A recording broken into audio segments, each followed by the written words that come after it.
Bienvenidos a la casa de San Pedro Claver, sacerdote jesuita, pionero de los derechos humanos por su consagrada labor en defensa y protección de los negros africanos traídos a Cartagena de Indias. Su arquitectura de los siglos XVI y XVII corresponde al estilo barroco. Gran parte de la fachada fue labrada en piedra. El altar mayor es de mármol importado de Italia. Allí reposan los restos de San Pedro Claver, en urna de bronce dorado y cristal, regalo del Papa León XIII, que conmovido al firmar su canonización expresó: Pedro Claver es el santo que más me ha impresionado después de la vida de Cristo. Y como un gesto de reconocimiento, obsequió a la basílica un órgano clásico europeo del siglo XIX que actualmente está en proyecto de restauración. Esta es la iglesia de San Pedro Claver en la ciudad de Cartagena, en donde reposan los restos de este santo defensor de los humildes y de los desposeídos. Aquí estará el Papa Francisco oficiando el Ángelus para el mundo entero. Adentrémonos en sus pasillos frente al altar en donde están los restos del santo para conocer su historia. Padre Jorge, ¿cuál es la historia de esta iglesia? Bueno, estamos en este momento en el claustro que está al lado de la iglesia. Es un claustro que comenzó a construirse en el año 1604, 1603, cuando llegaron los jesuitas, y más o menos en 1617 ya estaba terminado por lo menos en una parte, ya se inauguró oficialmente, y la iglesia antigua estaba donde estamos ubicados en este momento. Luego se construyó la iglesia grande, que es la que todos conocen, entre el año 1700 y 1750, y ya se construye esa iglesia así grande porque se hace ya en honor a pues pensando en poner allí los restos del venerable Padre Claver, que todavía no era santo, pero ya se pasaron, una vez concluida la iglesia, se pasaron allí los restos del Padre Claver, que vivió aquí en este claustro 40 años. Acá estuvieron seguramente los restos de San Pedro Claver, más o menos desde el año 1750 hasta el año 1850, o sea 100 años, cuando llegó acá el ejército y tomó posesión de este templo. Hay dos leyendas. Una dice que estos restos nunca salieron de acá y como una mujer negra venía todos los días a ponerle una velita, los soldados del ejército no se atrevieron a profanar esa tumba, porque pensaron que era una persona muy importante, un santo, y se asustaron, aunque todavía no era santo. Otros dicen que una familia cartagenera se llevó los restos para su casa y los logró conservar. Eugenio Bifi, cuando llegó a finales del siglo XIX, y el presidente Núñez le restituyó este templo para la iglesia, entonces ya Núñez puso los restos de San Pedro Claver en el altar mayor donde hoy reposa, que es un altar que trajo él desde Italia, de mármol de Carrara. Entonces allí están desde el año 1888, desde la canonización de San Pedro Claver hasta hoy, los restos de San Pedro Claver. Y no va a ser en el atrio de la iglesia, porque el Ángelus siempre se hace en un balcón hacia la plaza pública, entonces se va a hacer en el atrio. Seguramente el Papa Francisco vendrá a visitar los restos y luego hará el Ángelus para ya toda la gente que se congregue en la plaza.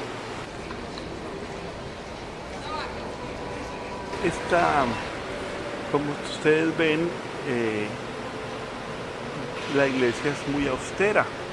Dentro de ella, pues, todas las obras que hay ya no son de la época de San Pedro Claver, sino son posteriores o que nos llegaron de otros lados, porque en la época cuando esto fue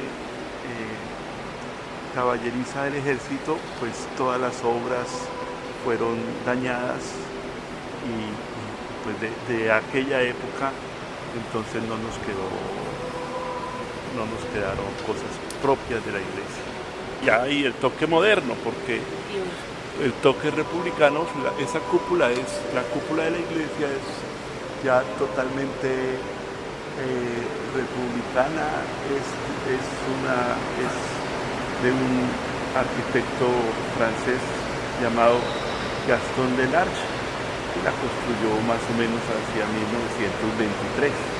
Francisco, como ustedes saben, viene a Cartagena el 10 de septiembre a visitar a la tumba de San Pedro Claver y celebrar la fiesta de San Pedro Claver en un lugar donde seguramente cabrá mucha gente, porque San Pedro Claver es el patrono de los derechos humanos y el Papa Francisco tiene una devoción especial hacia él, que fue el santo de los últimos, de los excluidos, de la misericordia. Entonces, por eso viene también el Papa acá, en ese contexto del Día Nacional de los Derechos Humanos, la fiesta de San Pedro Claver y la Semana por la Paz, que siempre se celebra en Colombia la segunda semana de septiembre en honor a San Pedro Claver. Todas esas cosas estarán seguramente en el mensaje del Papa, que ha dicho reiteradamente que viene a Colombia a hacer pedagogía de paz.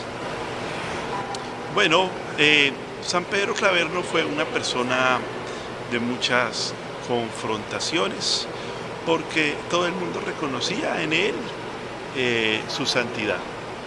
Sin embargo, con su manera de actuar, pues mostró algo que estaba totalmente en contracorriente a la cultura de su época, que era que la esclavitud era una ignominia y no podía continuar así, cuando todo el mundo la veía como algo normal. Entonces sí, con sus actitudes, al poner siempre de primero al esclavizado, pues sí causó por lo menos algunos resquemores en las clases pudientes. Por ejemplo, cuando él y los otros jesuitas confesaban aquí primero a todos los esclavizados y decían: qué pena, mis señoras, allá en todas las otras iglesias a ustedes las confiesan primero, aquí confesamos primero a los etíopes. Y entonces tenían que hacer cola las señoras encopetadas si querían confesarse con San Pedro Claver, pues con el padre Claver, que ya tenía en todo el pueblo fama de santidad. Otra cosa que chocaba mucho a las clases más pudientes era que cuando iba a las misiones nunca aceptaba quedarse en la casa de los hacendados, sino que siempre buscaba la chocita más humilde del último de los esclavos. Y eso eran cosas que de alguna manera eran muy fuertes para la época y bueno, ese espíritu y esa de San Pedro Claver trajo en la ciudad en aquella época pues mucha conciencia de solidaridad, de libertad, de otros valores distintos a los de la esclavitud y a los de esa obsesión por el dinero que también tenían muchos españoles en la época. Aunque murió con fama de santidad y todo el mundo daba que era santo, pues su canonización fue relativamente rápida, pero tuvo que esperar hasta finales del siglo XIX para ser santo, ya cuando con el impulso de Monseñor Eugenio Bifi, que dice hay que canonizar a este personaje que realmente es un gran santo, y con el Papa León XIII, que es el Papa que abre todas las encíclicas sociales y se da cuenta que tenemos acá un santo de los grandes de la Iglesia, y el Papa León XIII dice: después de la vida de Jesucristo, ninguna me ha conmovido más como la de San Pedro Claver. Y entonces pues se abre pues de nuevo la vida de San Pedro Claver aquí en Colombia y en el mundo.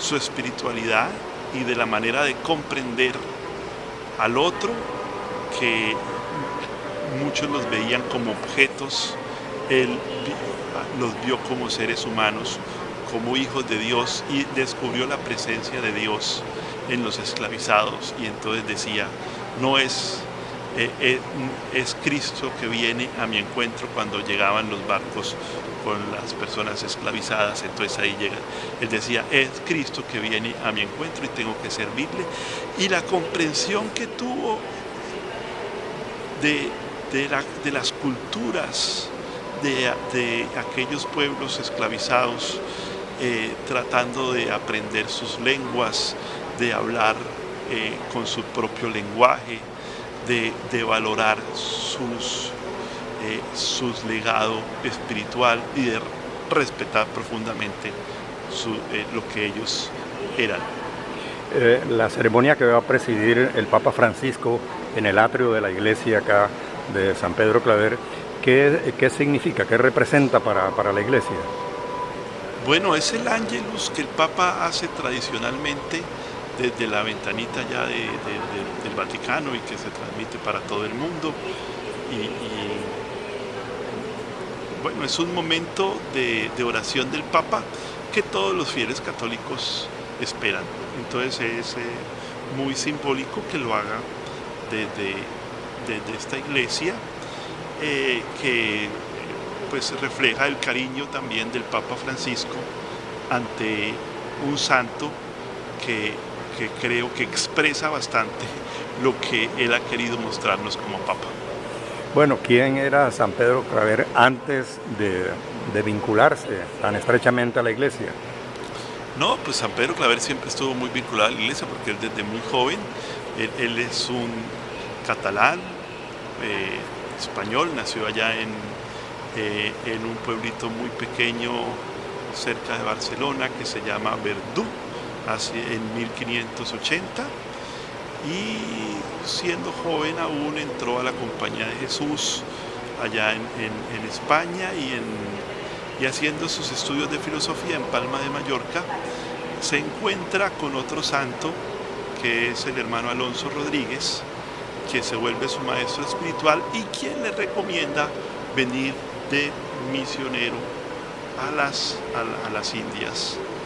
Y San Pedro Claver llega acá sin haber sido ordenado sacerdote, como jesuita estudiante, y descubre todo ese mundo de la trata de esclavos con el que ya estaban trabajando los jesuitas acá, y empieza a meterse en todo esto, en toda esta ignominia, y hacerse esclavo de los esclavos, como firmó en sus últimos votos aquí. Y su apostolado fueron 40 años en la ciudad, entre los barcos negreros, entre los leprocomios, entre los hospitales, entre las misiones de los pueblos, de las aldeas, entre los indígenas. También trabajó con los presos que estaban en la Inquisición. Entonces es un apostolado inmenso, incansable, pero sobre todo al servicio siempre de los más humildes.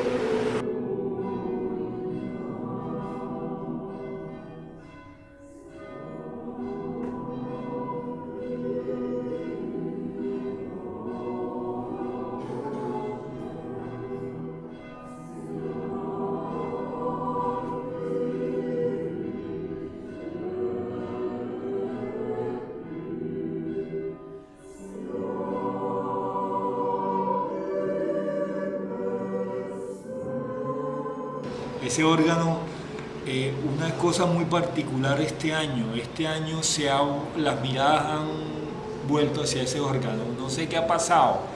Yo pienso que las energías están enfocando y los astros otra vez al órgano. Y tú, ahora que lo acabas de preguntar, hemos tenido la visita de técnicos especialistas, unos alemanes y unos canadienses, mirando ese órgano, porque parece ser que hay pocos órganos en el mundo que estén en América Latina de esas características. Entonces, ya está toda la información. Yo mandé información del órgano, mandé fotografías internas y externas, y todo está ahora mismo en Colonia, Alemania, para un poco mirado por los especialistas, los que saben de esto, mirando si es posible recuperarlo. Los tubos, esto está por dentro vaciado, los tubos están guardados en otro lado, y bueno, ojalá, esto es de mucho dinero, ojalá nos den los recursos para eso.